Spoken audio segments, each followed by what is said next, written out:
네, 애매한 시장에서 숨통이 탁 트이는 코너입니다. 이 가운데서 여러분의 또 궁금증까지 해결해 나가고 있으니까요. 이 시각 함께 하시면 분명 유익할 겁니다. 이항영의 딱 이거, 오늘도 이항영 위원과 함께합니다. 위원님 어서 오세요. 네, 안녕하세요.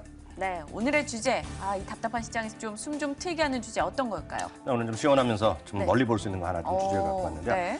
우리나라에서도 요즘 보면 그 주말에 그렇게 좀 홈쇼핑에 보면 베트남 여행 가는 상품들이 많이 나오거든요. 이거 여행 얘기군요. 네, 여행이 아니라 베트남뿐만 아니라 근데 미국이라든가요. 미국 잡지, 미국 방송, 뉴스, 호주, 심지어는 유럽에서도 베트남의 새로운 기대 이런 거 얘기 많이 하거든요. 네. 그래서 베트남에 뭐가 도대체 있는지 한번 알아보겠는데요. 참고적으로 2014년이죠. 야후에서 전 세계에서 우리가 은퇴하는 사람들, 은퇴하는 사람이 갈만한 날에는 20위까지 발표한 적이 있는데요. 네. 그 1위가 딱 베트남에 뽑혔고요. 1위요? 네, 1위가 딱 베트남에 뽑혔고요. 그중에서 도시를 하나 찍었는데 도시가 어디가 뽑혔는지 아세요? 베트남, 호치민, 뭐가 있죠? 이거 답이 안 났어야 되는데 나트랑이라는 도시가 있어요. 나트랑 해변 도시인데 해변 도시. 여기요? 네. 호치민은 가보시면 많을 텐데 호치민에서 북쪽으로 400km 정도 되는데요. 이게 보면 여기가 깜짝 놀라지 마세요. 한 달 여기서 생활비가 그러니까 생활비라는 것은 숙박, 집 렌트하는 거랑요. 먹고 자고 다 해서 $650. 80만 원 돈. 네, 세계에서 제일 저렴하고 제일 살기 좋다는 데가 딱 여기 나트랑에 뽑혔으니까. 네. 저도 이번에 겨울에 한번 가보려고 합니다. 저 여름 갈 가볼래요. 요즘 자유여행을 많이 뜨고 있거든요. 한번 네. 가보시도록 하겠고요. 저는 겨울에 가보겠습니다. 좋습니다. 뭔가 벌써 출발부터 좀 설레는 얘기인 것 같아요. 베트남의 나트랑 또 여행지 1위로 꼽히고 있다라고 이야기를 주셨네요.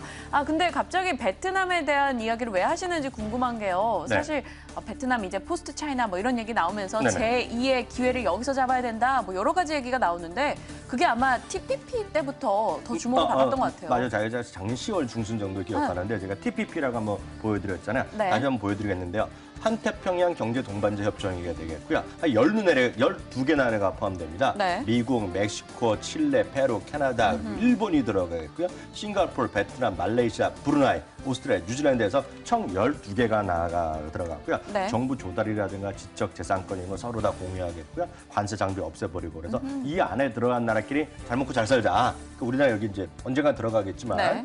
우리나라 이제 포함되어 있지 않는데 그래서 이 중에서도 특히 주목되는 것이 베트남이다. 딱 이해하시면 되겠습니다. 이 많은 국가, 12개 국가 중에 특히나 베트남을 주목하는 이유가 뭐가 있는 건데요? 네, 이제 12나라가 표시되어 있는데요. 네. 이것도 PD분이 잘 준비해 주셨는데요. 이거 국기가 이거 시험 보는 것도 아닌데 하여튼 됐고요. 베트남 인구는 9,200만 명이거든요. 근데 1인당 GDP가 지금 불과 $2,000인데요. 중요한 것은 고속 성장을 하고 있다는 데 일단 주목하셔야 되겠습니다. 베트남이요. 2012년부터 작년까지 연평균 성장률 5.7%로 제일 고속 성장하는 나라가 되겠고요. 말씀하셨던 대로 현재 베트남은 제2의 개혁 개방을 추진하고 있습니다. 이런 얘기하고 있습니다. 내부적인 개혁의 목소리도 있고요. 중국의 고임금 정책으로 오히려 이런 건 다시 중국에 있던 가동력이 인도나 베트남으로 많이 가고 있는데 이런 요인들이 겹쳐서 지금 이 베트남의 관심이 커져 있다라고 믿어야 되겠고요. 특히 참고적으로 말씀드리면 호주에서 또 베트남 투자가 많은데 예전에 베트남이 망했을 때 월남 월맹 싸움에서 망했을 때 보트피플 아마 어렸을 때니까 기억나실지 모르겠어요. 보트피플이 전세로 갔는데 가장 많이 받은 나라 중에 하나가 호주예요. 그래서 호주는 뭐 중국도 많지만 베트남 상권이 세거든요. 그래서 호주에서도 오히려 베트남에 관심이 많다. 이렇게 이해하시면 되겠습니다. 네, 현재 고속 성장을 보여주고 있는 베트남이기 때문에 관심도가 높아집니다. 그런데 대표적으로 성장하는 국가에는 외국계 기업들이 참 많이 들어가잖아요. 그럼요. 저희도 그랬고 네. 중국도 그랬고 이제 또 다른 성장지로 베트남이 꼽힌다면 베트남에 또 먹거리를 보고 들어가는 외국계 기업들이 있을 거예요. 네. 실질적으로 많습니까? 그러니까 제가 이걸 저희가 얘기해봤자 믿지 않으니까요. 믿죠. 그러니까 권위 있는 기관이라든가 언론사에서 얘기하는 건데요. 베런스는 월스트리트에서 하는 세계 최고의 금융 잡지가 되겠는데요. 네. 인도 차이나 반도의 메콩강 유역 5개 국가 중에서 그 중에서도 유차이나 갑은 그중에 슈퍼갑은 베트남이 될 것이라고 딱 베런스도 얘기하였고요. 월스트리트저널도 이런 얘기하고 있습니다. 미국 소비자들이요 이제는 보다 더 많은 메이드 인 베트남 올 것이다. 메이드 인 차이나가 아니라 이제 메이드 인 베트남 올 거라는 얘기하고 있고요. 특히 TPP 체결로 인해서 베트남으로 공장 옮기는 글로벌 기업들이 꾸준히 늘어날 거라는 얘기하고 있습니다. 구체적으로 섬유, 의복, 신발 이런 뜻으로 이제 초기에는 경공업 제품 되겠는데 이런 것들이 많이 들어가고 이제 뭐 스마트폰이나 삼성전자도 대규모 투자했거든요. 이런 것들이 들어가 있고요. 대표적인 회사가 에이버리 데니슨이라는 회사, 뭐 아시는 의류 쪽에 계시면 아실 텐데요. 네. 쉽게 해서 각종 의류의 태그 있죠. 레이블 이런 것들이요. 네. 레이블이라는 것들이 이게 하도 오용 그 가짜들이 많아갖고 이게 좋은 거 써야 되거든요. 그 회사 세계 최고 회사 중에 하나인데 에이버리 데니슨이 여기 지금 베트남에 들어갔고요. 네. 유니클로는 뭐 아시는 일본 회사인데요. 그렇죠. 굉장히 전 세계 많은데 가장 큰 투자를 지금 베트남에 하게 있고요. 나이키도 오히려 늘어났고요. 그래서 신규 투자 혹은 증설이 아주 대러시를 이루고 있는 것이 지금 베트남의 현실이다라고 이해하시면 되겠습니다. 네, 이렇게 관심을 받고 수많은 국가에서 이 지역으로 들어가고 있는 상황입니다. 왜 그런지가 궁금해요. 그 베트남만의 장점이 있을 거 아닙니까? 네, 실제로 보면 가장 중요한 것은 정치적으로 안정돼 있다고 합니다. 아하. 정치, 경제, 사회적으로 안정돼 있다는 얘기하고 있고 네. 특히 치안이 아주 강력히 좋다고 얘기하고 아, 있고요. 그거 좋네요. 네, 그래서 개방적 투자 환경 그리고 우리나라 매번 이제 규제가 많다 어쩌다 뭐 얘기 많이 하잖아요. 근데 원스톱 서비스라면 세계 최고라고 합니다.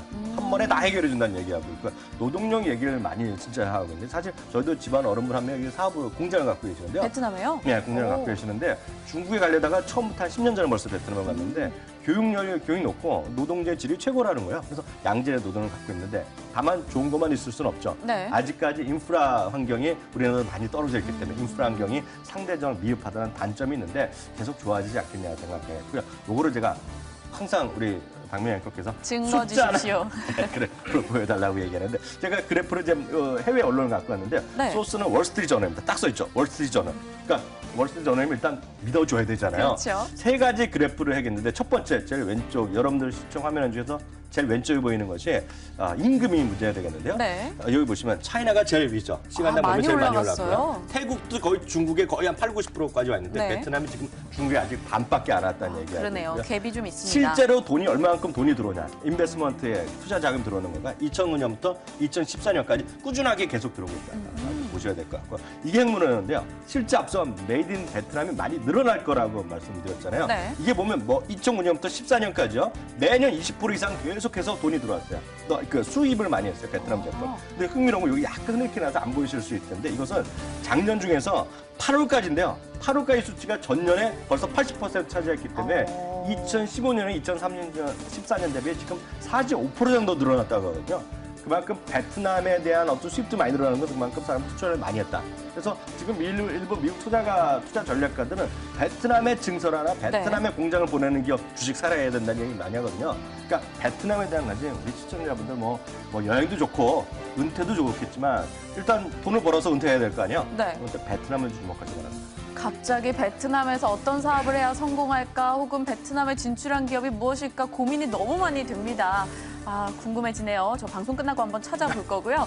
자, 그럼 경제 효과가 있을 거 아니에요. 베트남도 뭐 이렇게 많이 수출해내고 뭐 많은 기업들이 들어오고 하면 그들이 누리는 혜택, 경제 효과 어느 정도 있었습니까? 그것도 이제 제가 얘기하거나 국내 증권사에서 얘기하면 이거 신뢰도가 떨어지거든요. 네. 베트남 정부에서 직접 얘기한 거 들어가죠. PPP만으로요. 향후 10년간 무려 335억 달러의 경제 효과가 있을 것이라는 얘기하고 있고요.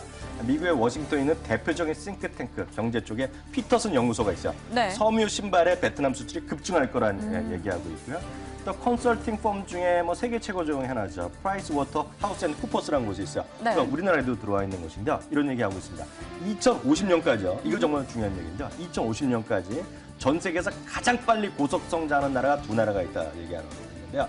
한 나라가 나이지리아거든요. 나이지리아. 그러니까 나이지리아는 너무 멀잖아요, 가기가요. 그렇죠. 그 다음이 베트남입니다. 나이지리아랑 베트남이 2050년까지 최고속 성장하는 나라 얘기하고 있다 이렇게 보셔야 될 것 같고요. 앞서 말씀드렸던 에이버리 데니슨이라는 회사가 있는데 거기 부대표가 네. 스미겔스키라는 뭐 만나본 적 없지만 이름이 참 어렵네요.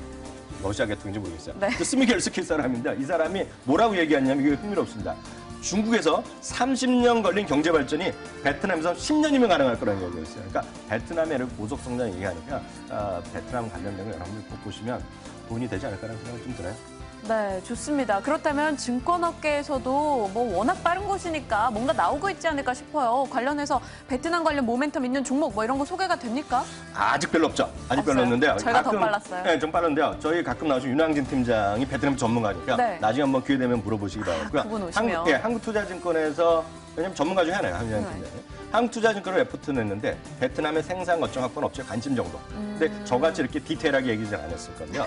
한세시랍 대표적입니다. 한세시랍이 베트남의 생산 거점을 갖고 대표적인 맞아요. 되어 있고요. TPP 영업무역은 수혜주기도 조금 했죠. 갖고 있고요. 태평양에서는 조금 갖고 있는데 한세시랍이 대표적인 것으로 제일 많이 갖고 있고요. 3년 전인가 그 박근혜 대통령이 베트남 방문했을 때 한세시랍 방문했었죠. 그렇다면 이항영 의원님이 보고 있는 관련한 종목이 궁금합니다. 혹시 눈여겨보시는 거 있으십니까? 지금 미국에서나 어디나 뭐 가장 중요한 거 앞서 많이 이용됐지만 에이버리 데니슨. 아하. 그러니까 뭐 미국의 네. 상장사가 되겠는데요. 뭐 세계 라벨 최고 업체라고 하셨죠? 네, 라벨에 관련된 거 세계 최대였죠. 이거 여러 가지 뭐 일을 많이 하고 있는데 네. ABY라는 거가 있고요. 이거 하나가 갖고 불안하다 그러면 ETF로 사셔야 되거든요. 마켓 벡터 베트남, VN, 베트남의 매매학 VN. 이거 당장 검색해서 살 수 있는 거죠? 이거 두 개는 미국에서, 뉴욕에서 살 수 있고요. 네. 한국에서는 한세시럽 정도인데요. 실제 대표는 이거죠. 이거. 알겠습니다. 에이버리 데니슨, 마켓 벡터 베트남, 그리고 국내 종목으로 나는 꼭 국내여야만 한다 하시는 분들이라면 한세시럽 얘기해 주셨으니까요. 여러분 긴 시각으로 놓고 봤을 때 충분히 관심 가져볼 만한 모멘텀이라 생각이 됩니다. 참고하시길 바랄게요. 자, 오늘 MTN 이항영 전문위원과 함께했습니다. 위원님 고맙습니다.